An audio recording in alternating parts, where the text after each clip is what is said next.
Dr. Bairam Sarkar, my presenter, is the President and Chief Executive Officer at Panagola. He also has much experience in the study of pathogens gonorrhea. I have over 4 decades of experience in studying the aerobiology of human pathogens as a part of my research on human health related environmental microbiology. Among the main activities of Campo Lab is to assess the survival and inactivation of human pathogens in indoor air. In this presentation, I propose to give you a bird's eye view of our recent research on the topic. Much of what I am about to talk about is based on our published research, and I will include a list of our recent papers at the end of this talk. Next slide. I will give you my perspective on why indoor air quality is important for our human health. I will also give you examples on how poor indoor air quality can negatively impact our health and well-being. I will then elaborate on how we assess the fate of microbial pathogens in air and test technologies claiming indoor air purification. Marketing of such indoor air purification devices is a burgeoning area these days that has received a big boost with the advent of the COVID-19 pandemic and the potential of its virus to spread by indoor air. Certain types of microbes are widely used as surrogates in testing indoor air decontamination. Regulatory agencies also require their use for the testing. We believe that these we believe that there are better surrogates available, and I will give you one or two examples of them. The study of viruses in air remains a major challenge, and I will discuss our approaches to addressing the issue. An often asked question is, does our does air decontamination also reduce surface contamination in the same setting? I will talk to you about our unique experimental setup to answer that question. I will then make a few concluding remarks. Next slide. The study of living beings and their parts in air is called aerobiology. A major part of the science of air biology is the study of airborne microbial pathogens. I have coined the term environmental equalizer to describe indoor air. We may choose not to eat the food or drink any beverages at a certain site. However, we cannot avoid breathing air there and its contents with everyone around for as long as you spend your time at that site. The impact of indoor air on human health began with cave dwelling some 200,000 years ago. This coincided with human exposure to airborne animal pathogens as many types of domesticated animals were also housed in human dwellings. One good example is the measles virus, which began in animals. We normally spend nearly 90% of our time indoors and breathe in about 11,000 liters of air per day while resting. Therefore, we are continually unavoidably exposed to whatever that air may contain. Even though the human respiratory tract has evolved to filter out many airborne particles, it still cannot protect us from potentially harmful microbes in the air. Many realize that enteric pathogens can also spread via indoor air. Airborne pathogens that are retained in the throat region can be translocated to the gut and can cause infections there. Next slide. This diagram is a simple and comprehensive depiction of the types and sources of pathogens in indoor air. As shown here, microbes can enter the air from a variety of animate and inanimate sources and from several routine activities, with the air playing a major part in further microbial dissemination. Certain types of microbes can actually grow indoors in virtually every setting. This is particularly true of biofilm-based microbes, including protect pathogens such as Legionella and environmental bacteria. Many routine household activities stir up settled and dry microbial contamination for inadvertent redistribution via indoor air. Next slide. Human exposure to airborne microbes can occur in a variety of ways. This can occur directly via the inhalation of droplets or droplet nuclei, which are airborne particles with about equal to or less than 5 micrometers in diameter. Larger airborne particles may be retained in the tonsillar region and subsequently translocated to the gut. This is how enteric pathogens may cause infections from indoor air. As mentioned before, dry contamination of environmental surfaces may become re-aerosolized for further distribution by air. Dry contamination from the air may also contact hand and other articles for further distribution indoors. Next slide. This slide shows one of our microbiology chambers where we test microbial survival and inactivation as reported here. The chamber is roughly equal to the size of a small bedroom or a single bedded hospital ward. This chamber has been designed to comply with the 2012 guidelines from the U.S. Environmental Protection Agency, or the EPA. The chamber is sealed before experimental contamination of its air, and the air temperature and relative humidity in it are measured and recorded. It contains no or other articles. As shown on the top right, at the top right, a 6-jet Carlson nebulizer is used to introduce microbial aerosols into the chamber. Such aerosols are in the respirable range, meaning that they are capable of reaching deeper into the lungs. The microbial suspension to be aerosolized normally contains a soil load to simulate the presence of body fluids and other contaminants. Here one should note that pathogens always come out of the body in one form of body fluid or another. Thus, they are invariably suspended in a soil load. A small fan keeps the microbial suspension evenly distributed in the air.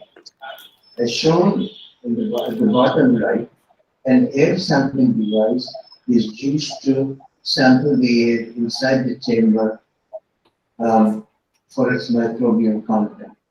That device allows for a time and event-related microbial profile in the chamber there. At the end of the experiment, the chamber is thoroughly flushed out with clean air to purge out any chemical of microorganisms left in. Mathematical modeling has been performed to simulate the impact of building furniture on the performance of test devices in it. Next slide. Here is an example of how the chamber has been used to test the decontamination of airborne bacterial spores using a UV light-based commercial device. The air in the chamber was contaminated with a suspension of Geobacillus stereothermophilus, a thermophilic bacterium that can grow only at about 56 degrees centigrade.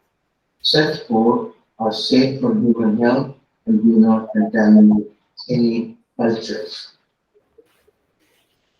As shown in the picture plate on the left, the chamber air contained high levels of viral spores as colony forming units or CFU over the 2 hour period.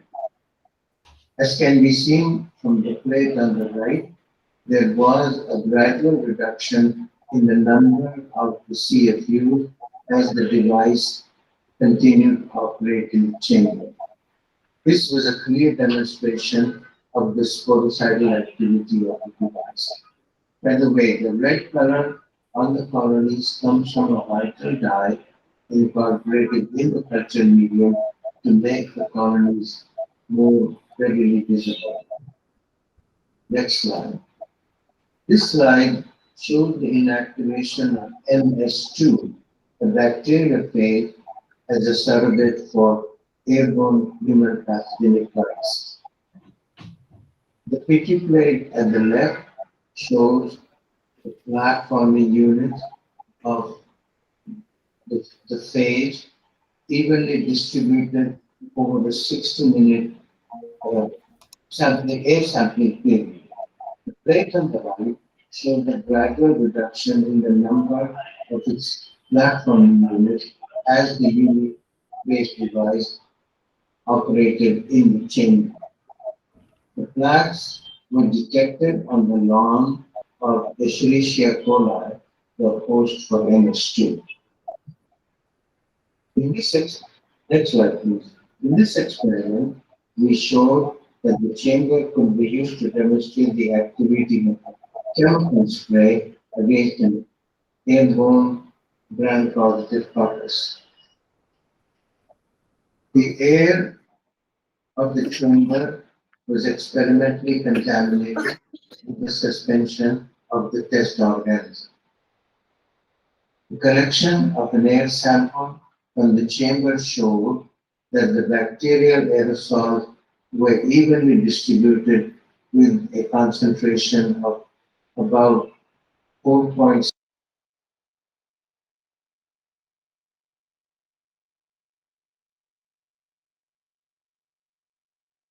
This great chemical showed quite showed proved to be quite effective in inactivating the bacterial load in chambered air with a contact time of only 10 minutes. Next slide. One desirable characteristic of a microbial surrogate in aerobiology is its relative stability in the air. However, currently used bacterial surrogates such as Klebsiella pneumoniae are relatively fragile and rapidly die in air. This makes them a weaker challenge and also a source of variability in the results. Unfortunately, even influential regulatory agencies such as the US EPA recommend the use of Klebsiella pneumoniae as a surrogate for gram-negative bacteria in aerobiological studies. We believe that a better replacement for Klebsiella pneumoniae is needed, and we regard Acinetobacter baumannii as a potential candidate. Here are the reasons. It is an important airborne pathogen. Its normal habitat is the human skin. It is relatively stable in air and naturally more resistant to antibiotics and microbicide. It is also relatively easy to work. But the question is, how well does it survive in air? Next slide, please. This graph shows the ability of three types of bacteria in indoor air. Staphylococcus aureus was included here because it is the most frequently used surrogate for gram-positive compound. As anticipated, Klebsiella pneumoniae showed the faster rate of biological decay in the air. In contrast, Acinetobacter proved to be even more stable than Staph aureus, reinforcing its potential suitability as a surrogate for gram-negative bacteria in aerobiology. Next slide. We went on to see how well A. behave when used in testing an indoor air decontamination device. As can be seen in this graph, A. showed the 3-log loss in viability in about 38 minutes in indoor air. Further testing is needed to compare the behavior of A. with that of Klebsiella pneumoniae against selected indoor air decontamination technology. Next slide. This question is asked quite frequently. However, we are unaware of any experimental study designed to give a proper response. For this investigation, we created a unique test setup to address the question. We used Staphylococcus aureus and A. baumannii and the spores of Geobacillus styrothermophilus as the representative airborne pathogen. The test microbes were separately aerosolized in the air biology chamber using a 6-jet polyester nebulizer. The air was sampled using a programmable slit-to-agar air sampler. A UV device with HEPA filter was used to decontaminate the air in the chamber. The settling aerosols were collected on Petri plates containing nutrient agar. The device could reduce the levels of all three challenge microbes in the air by about 99.9% in 45 minutes. The setup in our air biology chamber, which is the size of about 25 cubic meters, with a customized Petri plate placement and retrieval system showed a reduction in the number of colony-forming units between 85 and over 90%. Next slide. We conceived and custom designed a system with metallic tracks and coils, rigid wires for the deployment and retrieval of Petri plates with nutrient agar. The system was custom designed to remotely remove and replace the culture plates and also to deploy and retrieve the Petri plates on 5 different sites in the aerobiology chamber's floor. Using the transfer box and gloves built into the chamber, each plastic tray with a clear plastic lid was loaded with 6 culture plates each. The air biology chamber with the entire system was deployed for placement remote placement and retrieval of the Petri plates. The lids on the plates were removed via the glove box prior to their exposure to the air inside the chamber and replaced after the exposure was over. This made it possible to perform the testing without breaking the containment barrier. This table summarizes the data with the three test organisms. There was a 97% reduction in the CFU of Staph aureus. There was a 87% reduction in that of A. baumannii, and there was a better than 98% reduction in the viable spores of Geobacillus piriformis. Viruses are important among airborne pathogens.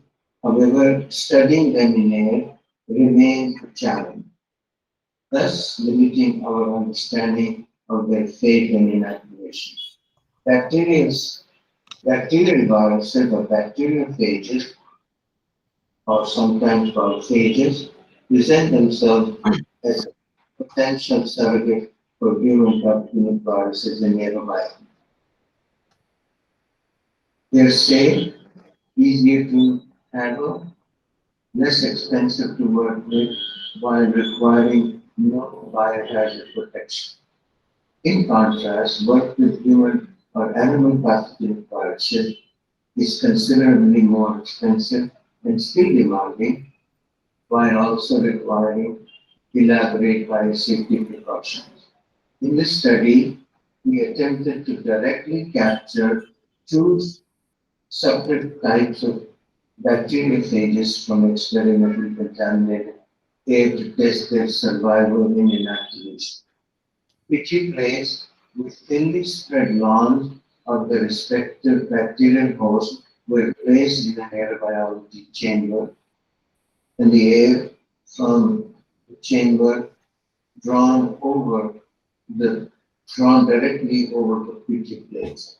As shown in the figures on the right, the incubation of the plates resulted in the development of clearly visible plaques. This approach was subsequently used to study phage inactivation in indoor air. We regard this as an important advance in the study of viruses in indoor air. There is increasing appreciation of indoor air as a vehicle for human pathogen. This has received a further boost recently with the advent of the pandemic of COVID-19, with mounting recognition of indoor air as a vehicle. However, there continues to be a dearth of standardized and field-relevant protocols to study survival and inactivation of airborne pathogens. Work on viruses remains a particular challenge. Also, the number of labs with capability in air biology of pathogen remains limited. We have recently assisted ASTM International, a prestigious standard-setting organization, introduce a guide on the study of human pathogens in Indonesia. Currently, the U.S. Environmental Protection Agency is considering setting up standardized protocol to test human pathogens in Indonesia. Next slide, please. These two slides list a number of our relevant publications for those who may want to pursue it further. At the end, I want to quote this particular quote from the World Health Organization, which further reinforces the importance of air in terms of human health. I thank you.